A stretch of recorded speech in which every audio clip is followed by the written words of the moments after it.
into it too much, don't take it too seriously, but I do like reading, see what's kind of going around the ECC. It's always interesting. So yeah, I do it a lot, I guess. Knowledge is good, so yeah, exactly. The stereotype I found about athletes is nobody reads the papers or anything until you write something they don't like, and then all of a sudden everybody reads it. Yeah, exactly. Yeah. So I read it, but it's not something that I base everything off of. What do you make of this whole coastal division chaos theory? You know, I'm sure you've seen it is mathematically possible still for a 7-way 4-4 tie. Does part of you think we did win the division last year. We only have one loss. We're in first place. It's not quite as chaotic as maybe people are trying to make it.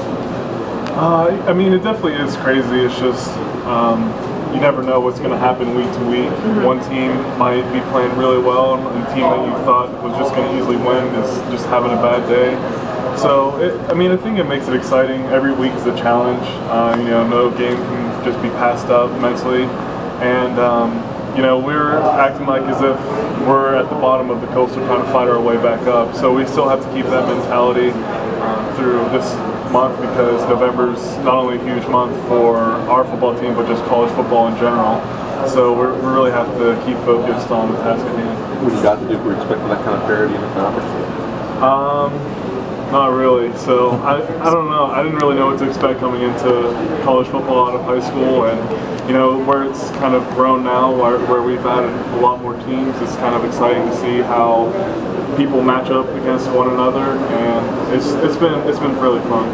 So then mentally, you don't picture you guys as a little bit above the fray. You have you right in it. So yeah, I think we're still right in the mix with everyone else. We're still trying to cement our way as the top coastal in the coastal right now. So that's kind of where our mindset is at. Speaking of the coastal chaos, I guess nothing really makes sense in it. A lot of teams, win one week, they lose the next. But here you guys are nationally ranked, yet you're a 2-point underdog going into the game. Is that pretty much say it all about the coastal right there and what people think of it? I'm not really sure.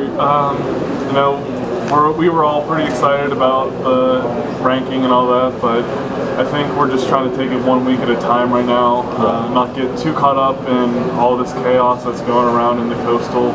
So I think if we just focus on Pitt this week and do our job, then we can just handle it from there. Last road trip wasn't that great a success against Miami.